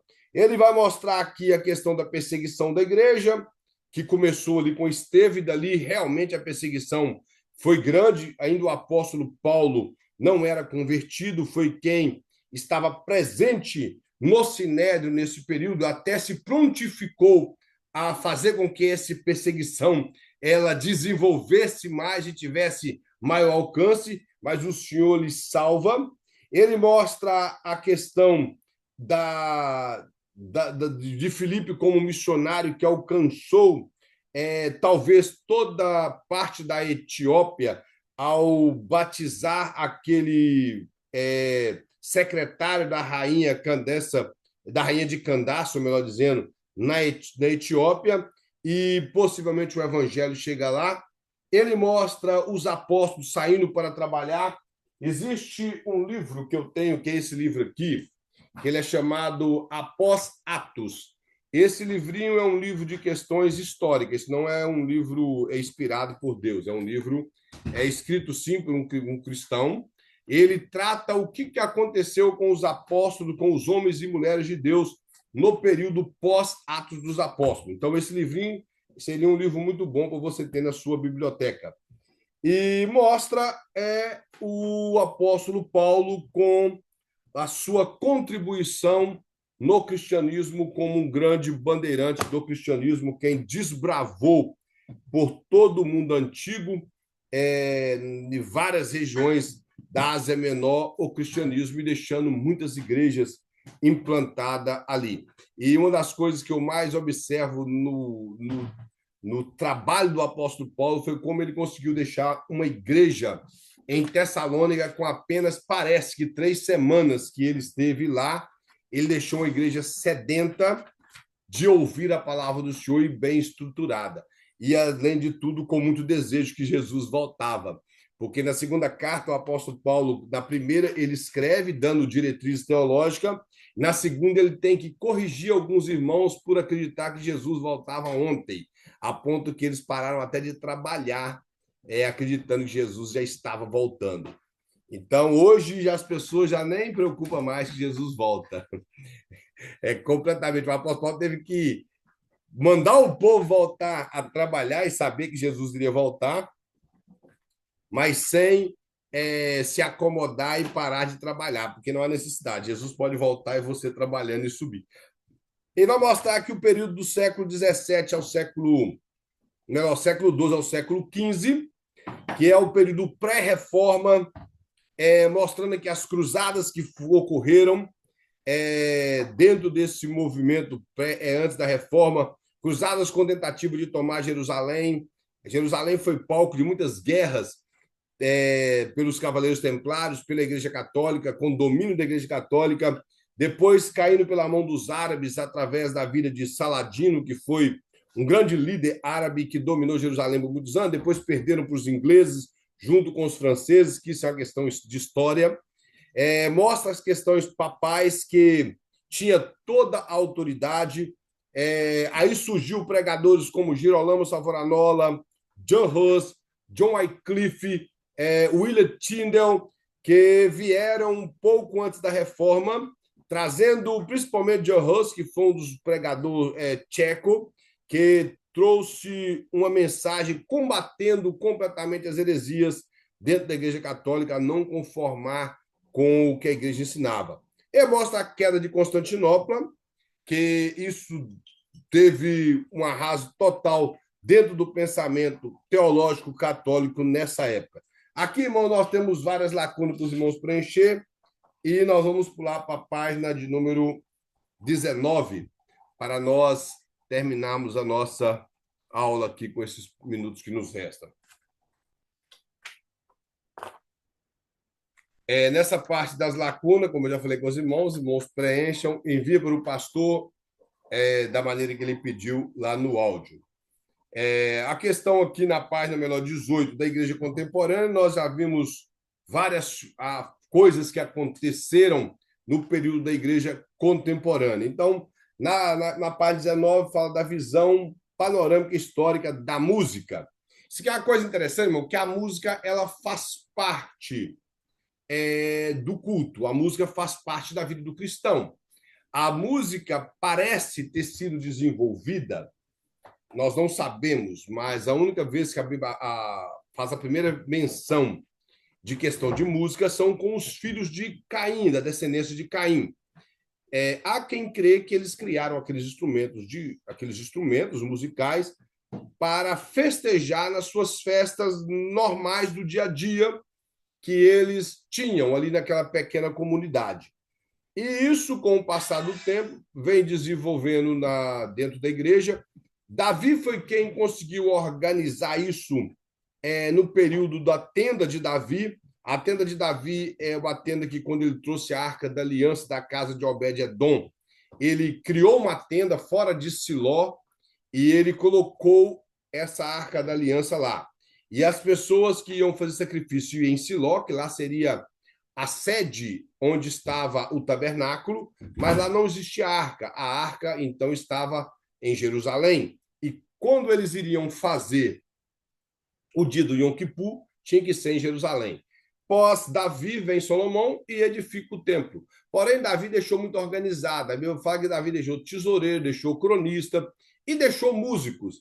Esse músico era comandado pela família de Jedutu e pela família de Asaf. E Asaf, ele era um músico com instrumentos. E, segundo o que nós entendemos, Davi também. Aí nós não podemos dizer que tipos de instrumento que Davi tocava, como alguns falam que é harpa, outros falam... Só que as pessoas têm essas harpas em mente de hoje, aquelas harpas gigantes e bonitas. Não é isso. Nós temos que entender que era algo pequeno. Há quem fala que ele tocava flauta, não sei se ele tocava flauta, que apesar de ela ter outro nome na Bíblia, mas a música faz parte. Só que uma coisa que, pelo menos disseram que foi Sócrates que falou isso, melhor não, foi Platão na República.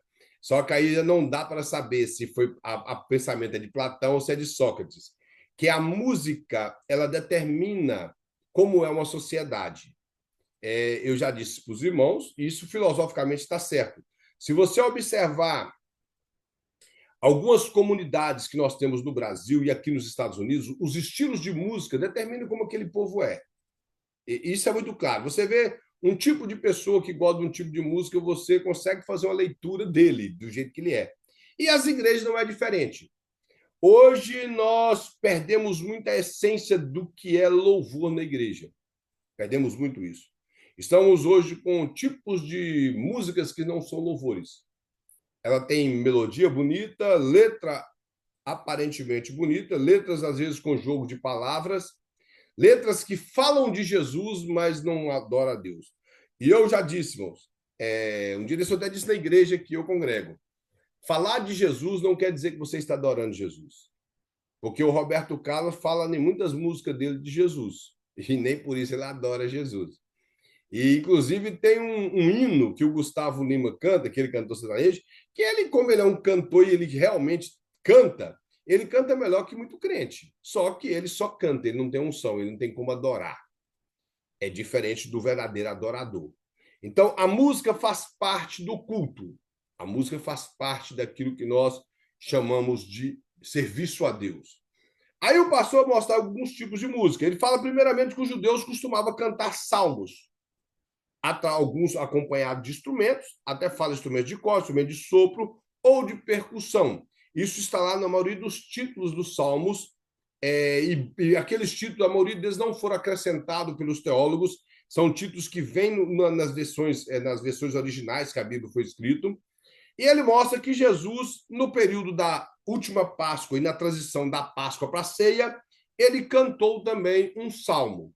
E o apóstolo Paulo, ao ensinar sobre o culto, ele fala que quando nós reunimos para cultuar a Deus, ele vai dizer que tem salmos. Salmos ali representa a Bíblia cantada, a teologia bíblica cantada na igreja. Por isso que eu disse que a música ela é muito importante na igreja. E se as músicas não for bíblica, ela não é uma adoração a Deus. Se ela não tem interesse de glorificar o nome do Senhor, ela também não é adoração a Deus. Ela pode ser bíblica e ser bonita, mas se o cantor canta para ele, então não glorifica Jesus. E ele vai mostrar sobre ele fala contação, que a igreja primitiva tinha esse costume de cantar, que eram os salmos de Davi cantados em latim ou em melodia grega. E também ele fala do canto gregoriano, que vem de Gregório, que foi o Gregório Magno, um dos papas que assumiu no período do início da igreja. Na verdade, não era igreja católica ainda. Aqui, ele, na verdade, colocou papa, mas os papas ainda não tinham colocado-se como o pai da cristandade ainda no século VI. Eles passaram a ser chamados de pai da cristandade no século VII, em 609 aproximadamente, onde realmente a Igreja Católica virou apostólica romana.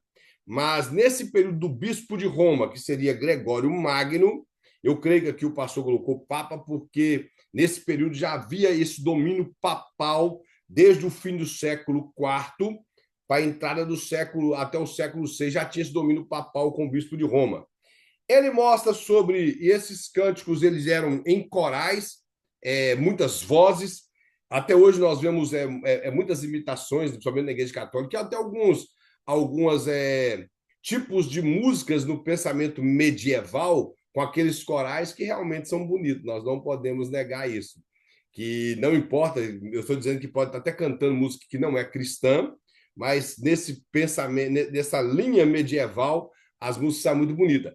Inclusive, esses dias nós estávamos vendo uma reportagem de um camarada que ele pertencia a uma banda de rock. Aí não deu certo, ele tentou gravar sozinho, não deu certo, e ele resolveu gravar uma música com invenção de palavras. Ele inventou palavras e colocou em um coral, tipo um coral, é um estilo de rock com palavras inventadas. Talvez os irmãos que já ouviram falar de uma música que parece que é Amenon, que é o nome da música. E essa Amenon nem é uma palavra, não existe. E algumas pessoas... E o rapaz fez muito sucesso com essa música, ficou muito rico, porque ele cantou no estilo medieval, aquele estilo de coral, e realmente, irmão, se nós observarmos o estilo da melodia, ficou bonito. E as palavras não tem nexo, são palavras inventadas. O interesse dele era gravar algo que parecia esse período medieval. Então, os estilos de corais que cantam esse tipo de música realmente são bonitos. E se é para adorar a Deus, muito mais. E o que ele mostra é que esses cantos gregorianos, eles realmente louvavam muito bonito. Ele vai mostrar a nova estética musical na Reforma Protestante, vai mostrar que Martinho Lutero ele dizia que poderia usar a música como um suporte de proclamação do Evangelho. Isso é algo interessante dentro do pensamento de Lutero, porque esse é o ministério que Deus entregou na vida de todos nós, proclamar o Evangelho. Isso é um compromisso. E tem pessoas que vão proclamar o Evangelho através de música, através do hino, da sua adoração. Aí eu pergunto, se nós vamos proclamar o Evangelho através da adoração, aquele que realmente é separado, estou dizendo aquele que é separado, que tem a voz que Deus deu, que tem toda a didática para cantar, esse tipo de pessoa. Se ele não canta um hino que realmente fala do Evangelho, como que ele vai proclamar o Evangelho? Não tem como. E hoje nós temos hino aí que nem se voltar o disco de trás para frente fala o nome de Jesus nele. E sem contar a pobreza espiritual de hinos colocados em cima de música mundana. Pegam músicas mundanas e colocam a melodia mundana e colocam a letra em cima. Aí hoje em dia, por exemplo, tem um rapaz aí que se você for na internet, no YouTube, você acha. Ele canta em línguas estranhas. Ele gravou o disco em línguas estranhas. E quando ele vai nas igrejas, ele canta na língua estranha. E ninguém entende nada. Então o evangelho não foi proclamado. E são aquelas coisas que você vê que é coisa inventada.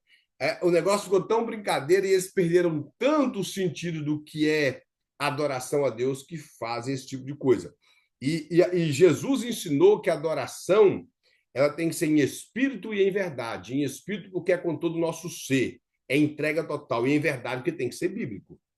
Tem que ser teológico bíblico. Esse é o sentido. Se não for em verdade, que ali não tem a ver com verdade da pessoa, não é ela que está com verdade, é a verdade bíblica. Então, a adoração tem que ser com verdade da Bíblia.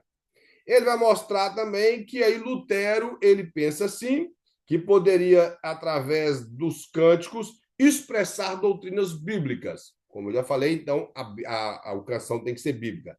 Aí ele já disse que Calvino ele tinha uma certa dificuldade de aceitar isso, que Calvino achava que era melhor cantar salmos de Davi. E porque esses outros estilos poderia ser nocivo. É claro que Calvino foi um pouco radical, mas ele não estava de tudo errado. Ele não estava de tudo errado. E como nós vocês falou, é Bíblia cantada. Calvino não estava de tudo errado, que hoje nós vemos a influência da música no meio cristão, e que não traz mudanças de vida. E letra, você é verdadeiro, irmão. Quando eu cismo com alguma música, eu paro para prestar atenção. Mas nós temos muitas letras que, teologicamente, elas estão falidas. Elas não têm um conteúdo teológico bom. E quando não tem conteúdo teológico, que contradiz ainda a teologia verdadeira. Então, nós vemos muitos hinos hoje que são partes da Bíblia tiradas do contexto e que não louvam o Senhor e que está sendo interpretado errado. Agora, o hino tem, primeira coisa, hino, adoração, louvor, dentro da teologia é a mesma coisa. É claro que na língua portuguesa normal nós vamos ver diferença das palavras, o que é hino, o que é louvor e o que é adoração. Mas teologicamente é uma coisa só. E o escritor aos Hebreus explica o que é adoração. Ele fala que é o sacrifício e fruto dos nossos lábios que confessa o nome do Senhor. Então, isso não é invenção minha. Está lá em Hebreus 13 e versículo 15, que a adoração ela é o fruto dos nossos lábios que confessa o nome do Senhor. E o escritor aos Hebreus tirou isso lá do livro de Levíticos. Então, não foi invenção também na cabeça do escritor aos Hebreus. E o escritor do livro de Levítico recebeu isso no Monte Sinai, da parte de Deus, que foi Moisés. Hinos escritos por não cristão. E tem bastante, irmãos de Jesus. Tem muitos não cristãos que escrevem hino aí e o povo está que canta. Está que canta. Então, nós temos que entender que a adoração a Deus é muito sério. Biblicamente, nós vemos de homens que tiveram entrega total a Deus em adoração e que coisa extraordinária aconteceu.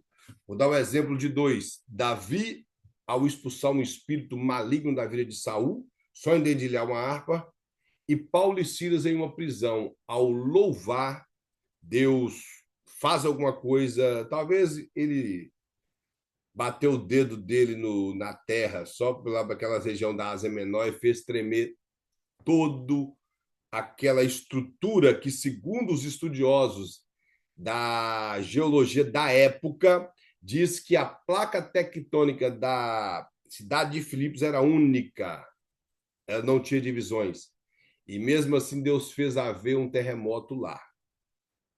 E o melhor, aquele louvor impregnou tanto o ambiente que criminoso não tem ética. A cadeia quebrou as portas, criminoso quer fugir.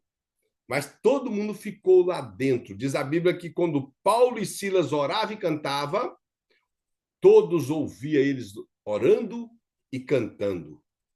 E eles estavam no cárcere inferior, como diz, no isolamento. Estava lá no isolamento. E mesmo assim, a voz de Deus ecoou de maneira extraordinária no cárcere e fez com que homens ímpios, sem temor de Deus, tivesse um pouco de ética naquele período ali para poder não fugir. Então, nós vemos uma ação de Deus através do louvor. Agora, se as pessoas que foram separadas para essa área na igreja, eles simplesmente cantam, fica complicada a adoração na igreja. E eu estou falando, irmão, eu já fui pregar em lugar que o grupo de louvor fez o negócio ficar tão pesado no que a gente vai pregar depois, que, pelo amor de Deus, eu não sei se já aconteceu com algum dos irmãos ou as irmãs aqui, que foi pregar, e ao invés do louvor preparar a terra para receber a semente, parece que aquele negócio endureceu, foi mais. Amém, irmão? Eu percebi aqui que a internet da irmã tinha caído. Então, tem coisas que o louvor tem que trazer a presença de Deus realmente. Não adianta trazer a Arca da Aliança para dentro da igreja. A Arca da Aliança, quando a verdadeira arca foi levada para o campo dos filisteus, e até tomar a arca. Então, não adianta. Arca sem a verdadeira presença de Deus não faz diferença. Aqui, irmão, na página 20, ia falar das reformas sociais promovidas por... Alguém falou alguma coisa? Promovidas por evangélicos. Ele vai mostrar aqui a questão do ensino sobre John Amos. Ele vai mostrar que ele era considerado pai da pedagogia, que nós estamos nem falando de questão de ensinar teologia. Ele está falando de pessoas que contribuiu para que as pessoas pudessem ser alfabetizadas. No caso, é esse John Amos, eu não tenho muito conhecimento dele. Já o Robert Reich, que está aqui embaixo, que foi o precursor, quem deu origem à escola bíblica dominical, ele era um jornalista e ele investiu em crianças na Inglaterra que, toda vez pela manhã, nos domingos, ele percebia muitas crianças perdidas na rua brincando. E algumas sem nada a fazer, cabisbaixa. Ele reuniu essas crianças na garagem da sua casa e começou a ensiná-las a ler e escrever. E o material que ele utilizou foi a Bíblia. E dali nasceu a Escola Bíblica Dominical, através desse homem chamado Robert Reich. E ele conseguiu alfabetizar muitas crianças na Inglaterra nesse período do século XVIII e século XIX, início do século XIX. Ele mostra a abolição da escravatura. Essa foi uma parte também que o cristianismo contribuiu. Esse John Newton, os irmãos já ouviram falar de John Newton, não sei se os irmãos já ouviram falar desse homem. Ele era alguém que vendia escravo. Ele pegava escravo e não tinha dó nenhuma, pegava pessoas e vendia. Ele enganava as pessoas e levava para ser vendido. E, em uma certa ocasião, ele também foi vendido como escravo. Eles o pegaram e o venderam como escravo. E ele conheceu a Cristo nesse momento difícil da vida dele, e ele compôs esse hino, que é o próprio maravilhoso, a maravilhosa graça, Amazing Grace, que ele compôs, e houve alguns que falam, compôs depois que vendeu muitos escravos, mas ele compôs depois que ele converteu. Ele era o que era porque ele não conhecia Cristo. Isso não é diferente dos meus pecados antes de conhecer a Cristo e do pecado de nenhum de nós que estamos aqui antes de conhecer a Cristo. Ele conheceu a Cristo e ele começou a libertar escravos, homens que mudaram a vida com o interesse de libertar escravo. Temos 2 moravianos que se vendeu como escravo para poder pregar o evangelho em um local onde muitos escravos não conseguiam ser ali perto, na Inglaterra. Então, eles se venderam. Me fugiu o nome dos 2 irmãos que se venderam. E como nós mostramos, experiência. Então, ele teve a própria experiência, o John Newton, e teve a mudança depois. Então, nós vemos de pessoas que tinham essa preocupação, e uma das coisas que, apesar da escravidão já ter sido abolida no período do avivamento da Rua Azusa, mas, para quem não sabe, William Seymour, ele nasceu 5 anos depois que a escravidão havia sido abolida aqui na América. A escravidão foi abolida em 1865, ele nasceu em 1860. Porém, ele viveu no período da segregação racial. E a segregação racial ela existiu em vários países até pouco tempo. E nesse período do avivamento da Rua Azusa, através não só dele, mas dos cristãos da época, acabou essa segregação racial entre os crentes que existia. Para quem não sabe, o William Seymour ele estudou numa igreja batista para formar-se bacharel em teologia. Porém, como era uma igreja de branco, ele teve que ficar em pé na janela estudando e se transformou em um grande teólogo. Eu fico olhando hoje, às vezes nós com tanta preguiça de estudar, e ele passou o período de talvez 4 ou mais anos estudando em pé de uma janela, nunca perdeu uma aula e se tornou um extraordinário teólogo e grande pregador da palavra de Deus.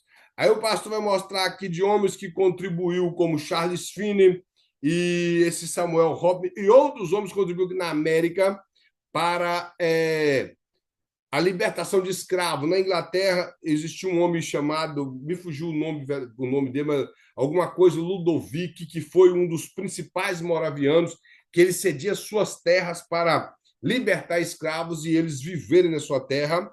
Ele vai mostrar do direito das mulheres, isso aqui aconteceu também no avivamento da Rua Azusa. Esse grande avivamento trouxe o despertar nas pessoas de acabar com aquele pensamento machista que as mulheres não podiam fazer nada na igreja. Então, esse avivamento trouxe isso. As mulheres passaram a pregar, passaram a ensinar, apesar que hoje existem algumas igrejas que proíbem mulher de ensinar e de pregar. E as mulheres puderam votar nesse período que as mulheres não votavam, puderam passar a votar, tudo com esse movimento pentecostal e que houve desenvolvimento na área social no período do século XX, início do século XX. Isso é contribuição do cristianismo. As pessoas queiram ou não, é a contribuição do cristianismo. Na outra página, o pastor vai falar aqui da visão panorâmica histórica da adoração a Maria. Essa é uma parte que nós temos conhecimento, que a chamada mariolatria, que há esse pensamento teológico e dogmático a respeito de Maria, que ela permaneceu virgem toda a vida, que ela deve ser adorada. Alguns ainda utilizam o termo venerada ou reverenciada, mas não passa de idolatria realmente. A questão dela ser mãe de Deus, de uma forma errada, claro, eu vou explicar isso na outra página.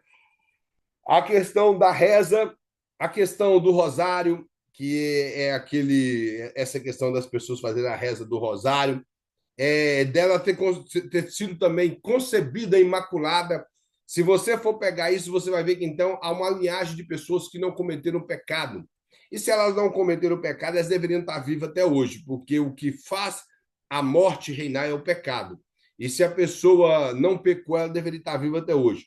O pastor vai mostrar aqui também a questão da Ave Maria, que é uma reza inventada pela Igreja Católica e com a junção de algumas passagens bíblicas e de má tradução, primeiramente. A palavra Ave Maria, em algumas traduções de João Ferreira de Almeida, ela não existe. Existe a palavra salve, que é uma saudação, tipo salve César, É o mesmo que você falar, Rai, não tem nada mais do que isso. Salve César, salve Maria. E também o fato da palavra cheia de graça. Foi uma má tradução de Figueiredo, porque a palavra que ele tentou traduzir do latim, porque no original a palavra dá o seu sentido de favorecida, e não de agratiatus, que quer dizer cheia de graça.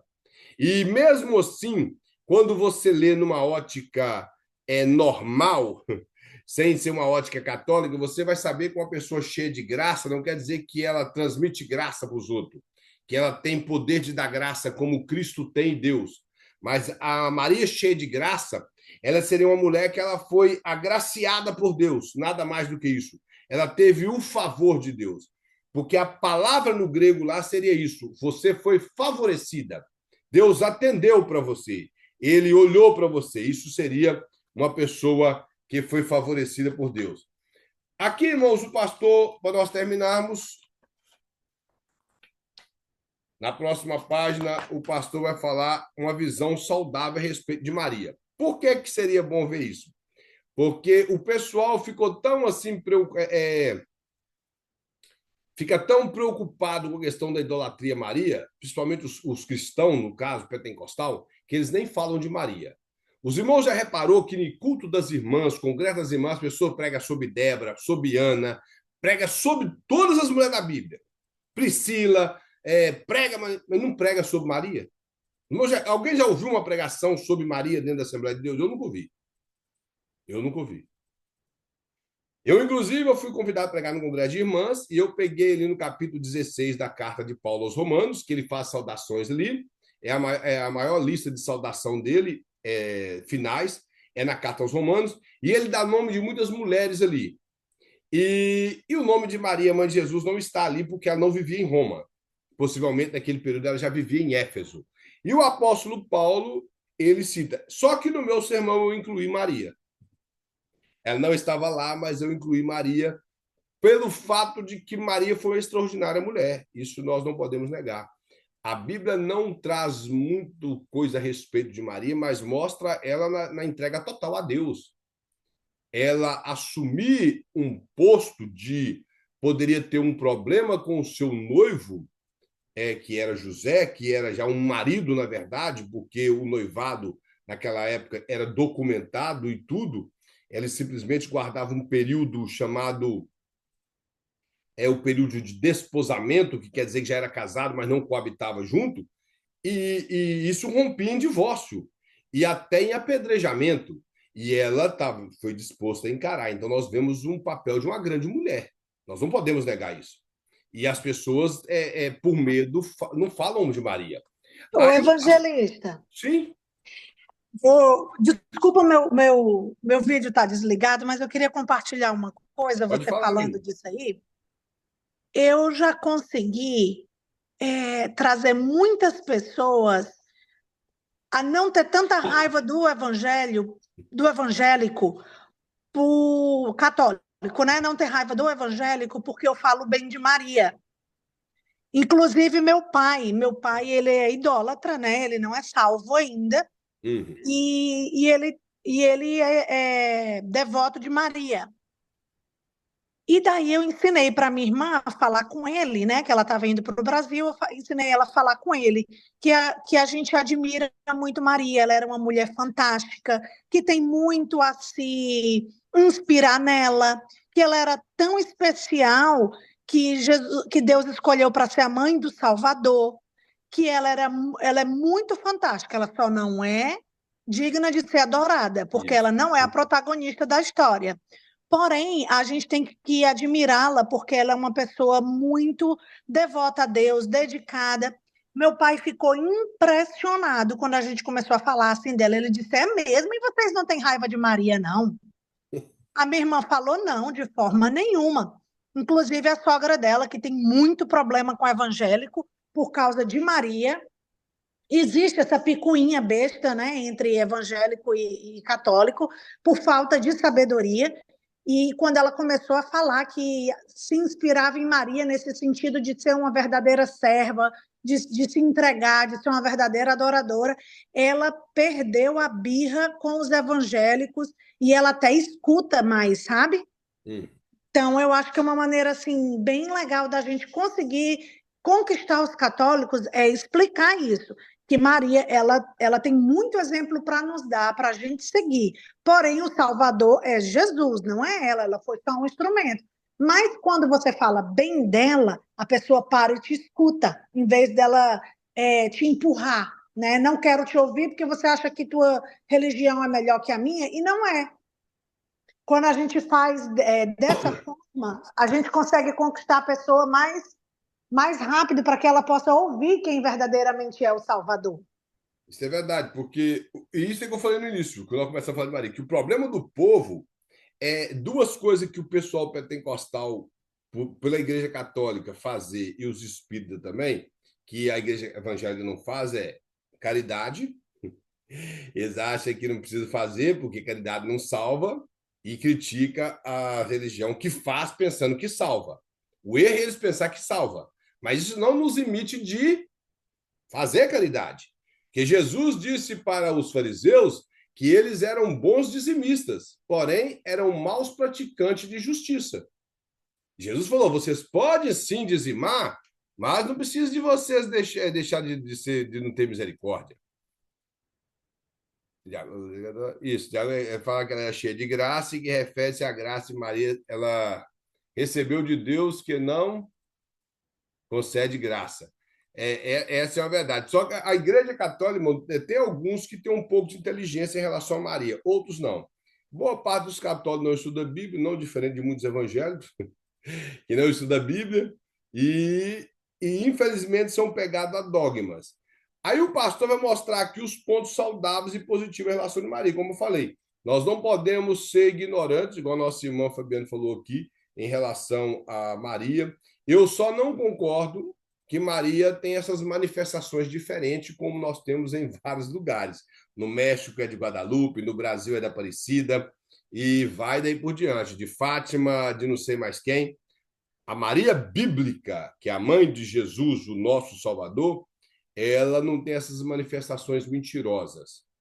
Hoje, pedra pregada que Maria não salva. Tem realmente padres que pregam mesmo que Maria não salva. O próprio Papa falou isso aí, causou uma certa polêmica no meio católico. Então, nós temos muitas mentiras inventadas a respeito de Maria, com curas e coisas semelhantes, e daí por diante. E essa manifestação dela em vários lugares de formas diferentes. Então, isso nós não acreditamos. Maria, o pastor vai mostrar alguns pontos positivos, e ele mostra aqui algumas perguntas. Se ela era muito agraciada, ele vai mostrar que ela recebeu a graça de Deus, e de ser mãe de Jesus. Foi o favor de Deus na vida dela. E muitas superstições, isso mesmo, criadas pelo povo, realmente a nossa irmã mostra aqui, assim, muitas superstições que foram criadas. Isso é em questão da mariolatria. A Aparição também, Cleber, já viu aquele filme da Aparição? Isso. É isso que eu estou falando, que são essas supostas aparições de Maria em vários lugares. Então, realmente, nós vemos muitas superstições e muitas deturpação da doutrina bíblica. Porque a Igreja Católica em si, eles não acreditam que a Bíblia é superior. Eles falam que quem deu a Bíblia foi a Igreja e que os dogmas têm o mesmo valor da Bíblia. Então, aquilo que não está escrito na Bíblia é revelação direta do Papa. Porque no pensamento católico, o Papa tem a revelação contínua. Quando Deus quer falar alguma coisa, para acrescentar numa doutrina, Deus vai dar uma revelação para o Papa. Então, se o Papa americano agora virar lá e falar qualquer besteira lá, é escrito e vira dogma e tem que ser obedecido. Então, é esse tipo de coisa que Lutero debateu. Então, ele vai mostrar que ela teve o favor de Deus para ser mãe de Jesus, que ela não era bendita, ela só era abençoada e escolhida por Deus, e ela era santa como qualquer um de nós somos santos. Ela não era santa porque ela foi a mãe de Jesus. Ela creu em Deus como Senhor e Salvador. Então, ela se tornou santa pelo fato dela acreditar em Deus e levar um padrão de vida de santidade. Ele coloca o termo, será que ela é mãe de Deus? Esse é um termo um pouco confuso e teve nos concílios e deve ser bem entendido.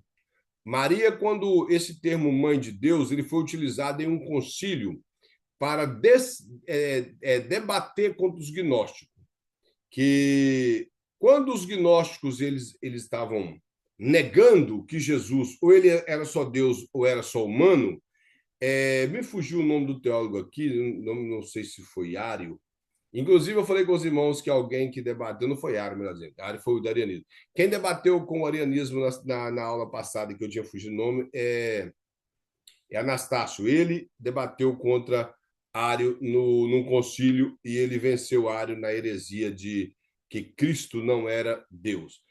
Mas esse pensamento, melhor, do próprio Ário mesmo, que Cristo não era Deus, e contra Macião e outros, veio o pensamento de um teólogo falando que Jesus que Maria era Theotokos. Theotokos quer dizer mãe de Deus. Mas no sentido que Jesus, ele era Deus, para debater o gnosticismo, debater Ário, melhor dizendo, e que Maria era mãe de Jesus, para debater o gnosticismo, mostrando que Jesus tinha um corpo, que Deus se fez carne, literalmente. Então, o termo Theotokos, Maria, mãe de Deus, não tinha o sentido que a Igreja Católica usufruiu e fez hoje, que Maria ela é a mãe de Deus, não é esse sentido. O sentido era somente teológico, que Jesus é Deus, Maria era a mãe da parte humana de Jesus. O Jesus que nasceu, que foi gerado no ventre dela. Pelo Espírito Santo, na parte humana de Jesus, ela era mãe, mas de Deus ela era filha de Deus e não mãe de Deus. Mas esse conteúdo trouxe muitas controvérsias. A Igreja Católica aproveitou os concílios por deter os documentos e acabou criando o dogma da Maria, mãe de Deus. E, como senhora, ela era serva, ela não é senhora de nada, como no mesmo sentido de senhor, e ela não morreu virgem porque José teve mais, pelo menos 6, a Bíblia narra de 4 irmãos de Jesus, com nome que é Simão, Judas, Tiago e José, e narra dizendo que estava também entre ele as irmãs. Então, no mínimo, ele tinha que ter pelo menos 2 irmãs, que está no plural.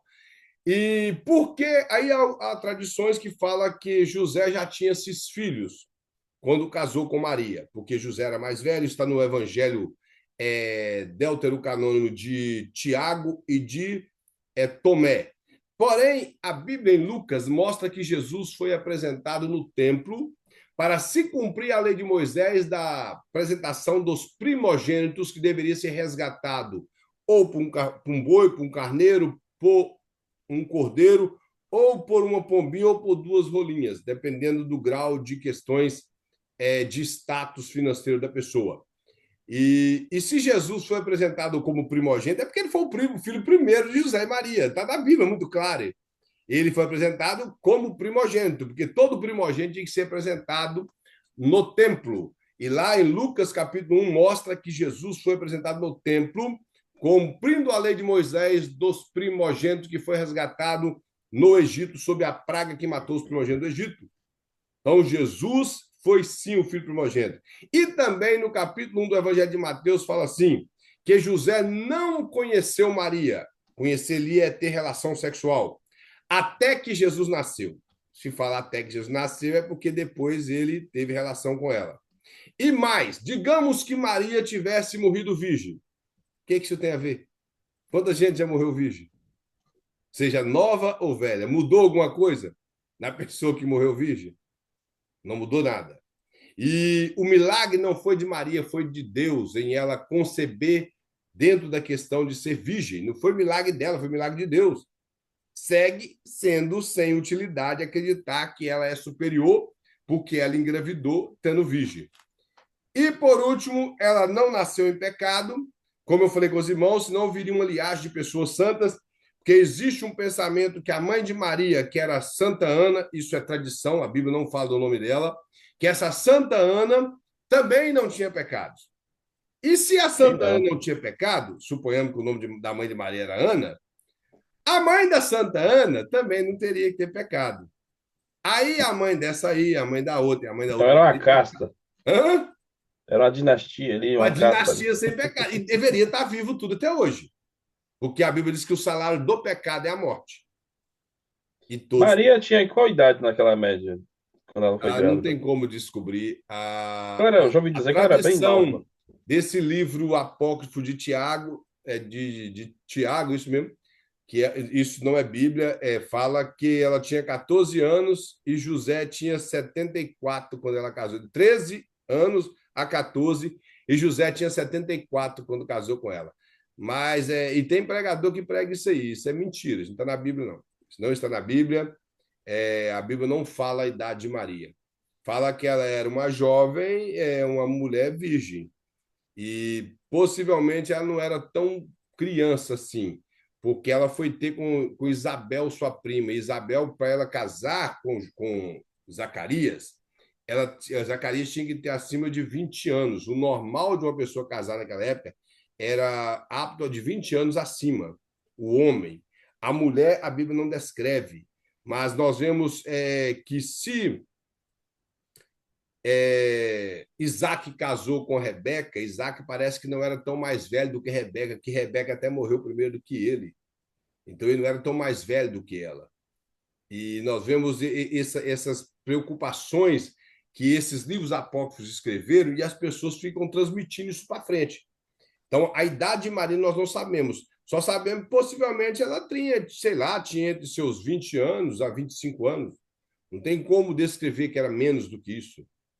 E isso era muito normal naquela época, ter mulheres dessa idade que eram solteiras.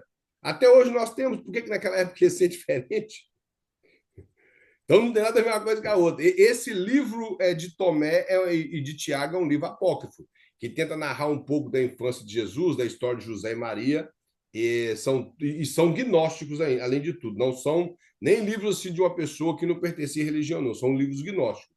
Eu tenho aqui o Evangelho de Tomé aqui em casa, é um livro gnóstico. Então, ela não nasceu sem pecado e nem tampouco a sua família. E tampouco subiu ao céu em corpo. Que alguns acreditam que a tradição católica fala que ela morreu. Depois fala que não. Fala que ela morreu, mas ressuscitou com um corpo de glória, do mesmo jeito do corpo de Jesus, e foi ao céu. E isso é um dogma católico inventado para tentar ganhar mais fiéis e falado pelo Papa, então se escreveu, pareceu verdade. Bom, nossa aula termina aqui, já passei, peço desculpas, irmãos, pelos 11 minutos passados do horário. E os irmãos, novamente, quem não ouviu, ouve o áudio do pastor.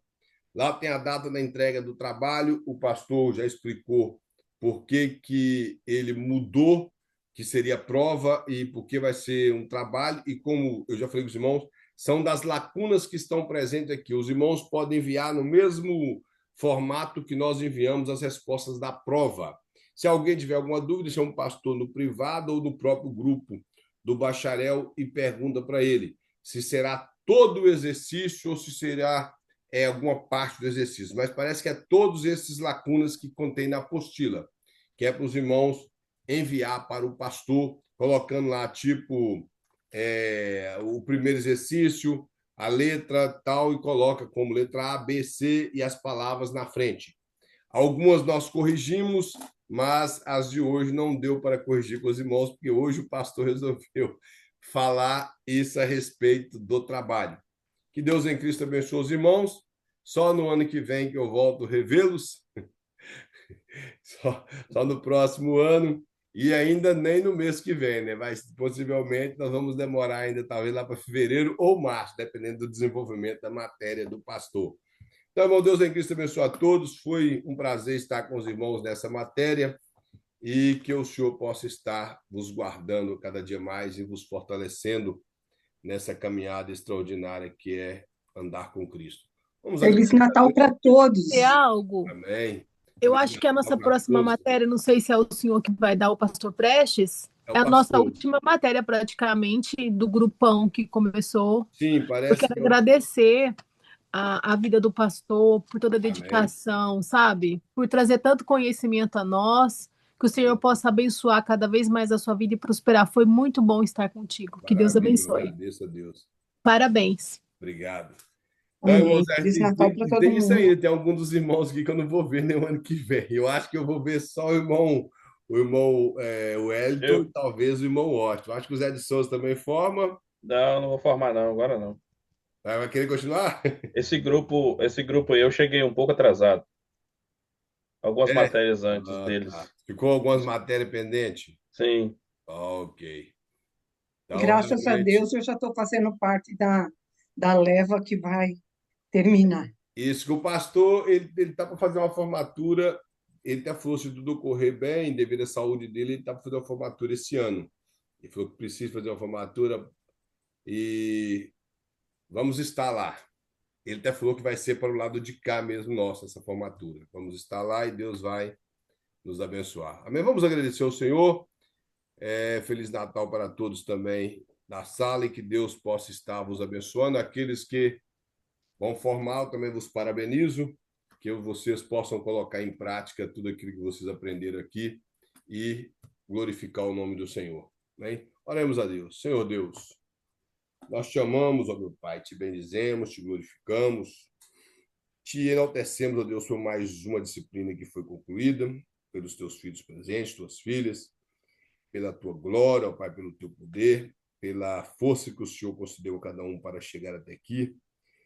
Que aqueles que estarão formando, ó Deus, que o Senhor continue abençoando, aqueles que estarão continuando estudando, ó Pai, que o Senhor dê força para vencer, ó Pai, cada dia.